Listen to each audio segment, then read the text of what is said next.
જય દ્વારકાધીશ, જય ગૌ માતા. સ્વાગત છે તમારું મારા નવા વ્લોગમાં. અત્યારે સવારના 9 વાગી ગયા છે અને આપણે જો ગાયું ભેંસોનું કામ બધું રેડી થઈ ગયું છે. લીલો ચારો પણ વટાઈને આવી ગયો છે ને હવે નાખવાનું છે. અને આપણે જો આ ગૌશાળાના પાયાનું કામ શરૂ કર્યું હતું. એ જો આપણે બધા પાયો મસ્ત જો ખાડા થઈ ગયા છે. બધા જ ખાડા જો મસ્ત તૈયાર થઈ ગયા છે ને હવે થાંભલી ઊભી કરવાની થશે થોડાક દિવસોમાં. એવું બધું હાલે છે. આજે અમારે લીંબોળી ઉતારવાની છે, કડવા લીમડાની. તો વિડીયોમાં બના રહેજો કે અમે લીંબોળીનું શું કરવાના છે. તમને થંબનેલ જોઈ અને અંદાજ તો આવી જશે. તો જોડાયેલા રહેજો અંત સુધી અમારા બ્લોગમાં. અને અમારી ચેનલમાં નવા હોય તો લાઈક શેર ને સબસ્ક્રાઈબ કરી દેજો. તો જો અમે લીમડો છે અમારી વાડીમાં ત્યાં આવી ગયા છે. અને જાનવીન પપ્પા જો તોડે છે લીંબોળિયું ઘોડી માંડીને, કારણ કે નીચેથી નંબાયું હતું નહીં એટલે પવનના ધ્યાન રાખજો. અને આ લીંબોળિયું કેટલી બધી છે જો, આખા લીમડામાં એટલી લીંબોળિયું મસ્ત અત્યારે પાકી પણ ગઈ છે. તો આપણે આ વરસાદ પહેલા ઉતારવી પડે, કારણ કે પછી તો બધી પાકીને ખરી જાય, પછી હાથમાં આવે નહીં કાંઈ. ધ્યાન રાખજો પવનની, પવન એટલું.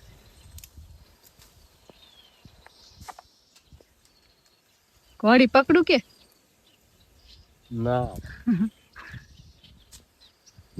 તો એ લીંબોળી ઉતારે છે અને નીચે ઘણી બધી પાડી પણ દીધી છે.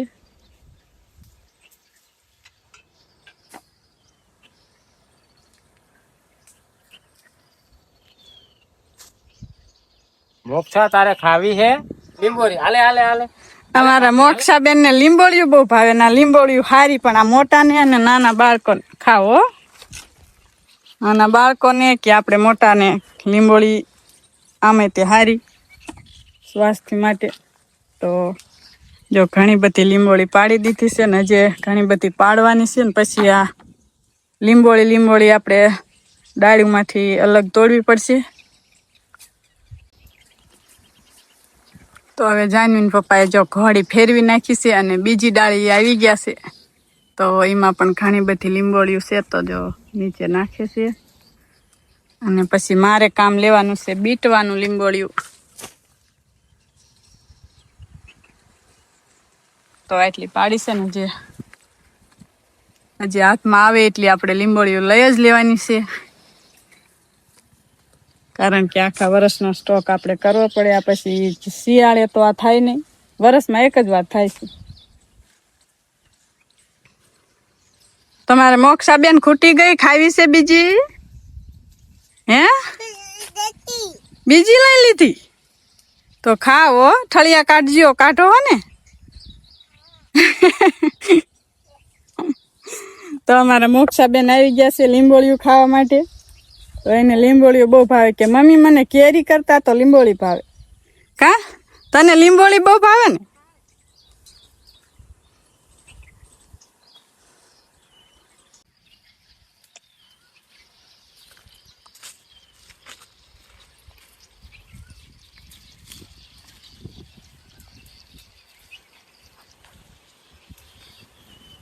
તો આપણે ઓલી સાઈડ બધી લીંબોળીઓ તોડ લીધી છે અને આ સાઈડે ઘણી બધી લીંબોળીઓ છે. તો આ સાઈડે તો આવી જશું થોડો.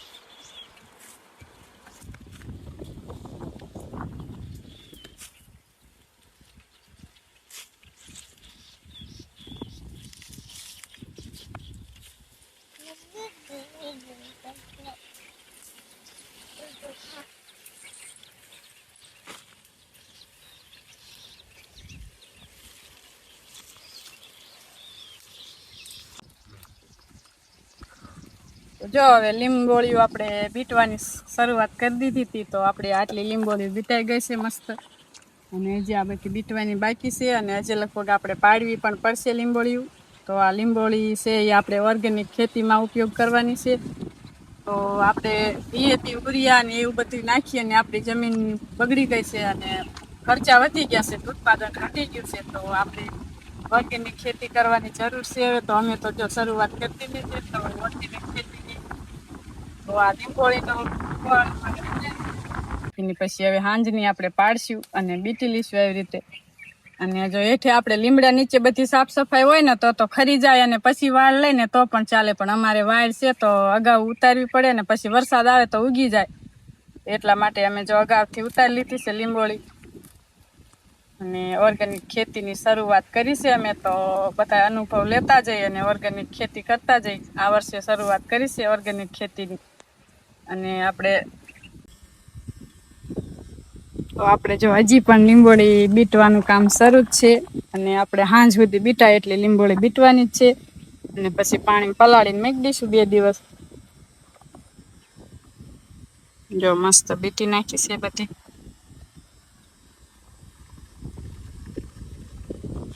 ને આપણે ઉરિયા ડીએપી નાખીને આપણી જમીન હાવ બંજર થઈ ગઈ છે, તો આપણે હવે ઓર્ગેનિક ખેતી તરફ વળવાની ખાસ જરૂરત છે. એ પણ એક દેશની સેવા છે. જો ગાય માતા અને ધરતી માતા બે સુરક્ષિત હશે તો જ આપણો દેશ સમૃદ્ધ રહેશે.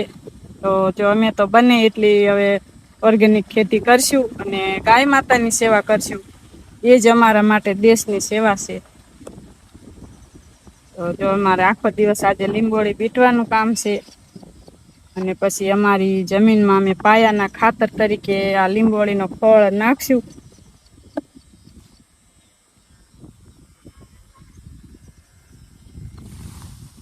અને અમારી વાડીના શેઠે પાળે પણ અમારે આ વર્ષે લીંબોળી વાવી છે, જેથી કરી અને લીમડા વધે. તો લીમડા ખેતીમાં પણ એટલા ઉપયોગી છે, અને એ તાપમાન પણ નીચું રાખે છે. 5 ડિગ્રી તાપમાન નીચું રહેશે જ્યાં લીમડો હોય ને એની આજુબાજુ. તો આ વર્ષે અમારે લીમડાનું પણ વાવેતર કરવું છે. શેઠે પાળે છે ખરા, પણ હજી અમારે વધારો કરવો છે.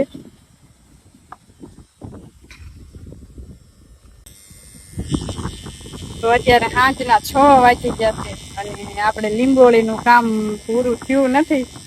જેટલું લીંબોળી તોડાણી છે એટલી તમને બતાવી દઉં. જો આટલો ઢગલો આપણે તોડ્યો છે, ને હવે આને સૂકવી દેવાનો છે. ને હવે બીજું કામ વચ્ચે આવી ગયું ને એટલા માટે લીંબોળી પૂરતી ઉતારાણી નથી, પણ આપણે રોજ બને ને એટલી રોજ ઉતારી, અને ચોમાસું આવતા લીંબોળી બધી સ્ટોક કરી દઈશું. તો બને એટલી રોજ લીંબોળી થોડી ઉતારી લઈશું. આખો દિવસ તો ટાઈમ મળે નહીં, કારણ કે પાણી વાળવાનું હોય, ગાયો ભેંસોનું કરવાનું હોય, અને જાનવી પપ્પાને તો આજ વાંકાનેર વહી ગયા હતા, તો પછી લીંબોળીનું કામ પૂરું થયું નહીં. તો હવે જેટલી થઈ એટલી આપણે મસ્ત હૂકવી દઈ. તો આવી રીતે બધી હૂકવી દેવાની છે તડકે.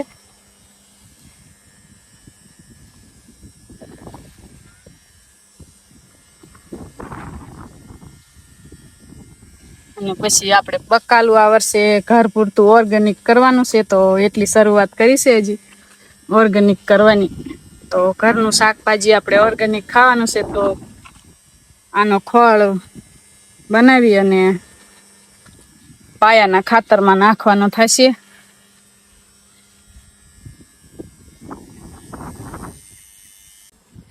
તો હવે આપણે લીંબોળી બધી મસ્ત હૂકવી દીધી છે, અને હવે બને એટલી કાલે તોડશું લીંબોળી. અને આજે હવે જો મિલ્કિંગ કરવાનો ટાઈમ થઈ ગયો છે, તો હવે થોડીક લીલો ચારો વાટવા જવાનું છે. તો લીલો ચારો વાટી લઈ ને પછી મિલ્કિંગ કરી લઈ. તો બસ આજનો વ્લોગ અહીંયા પૂરો કરીશું. તો મળશું એક નવા વ્લોગમાં. તો ત્યાં સુધી બધાને રામ રામ.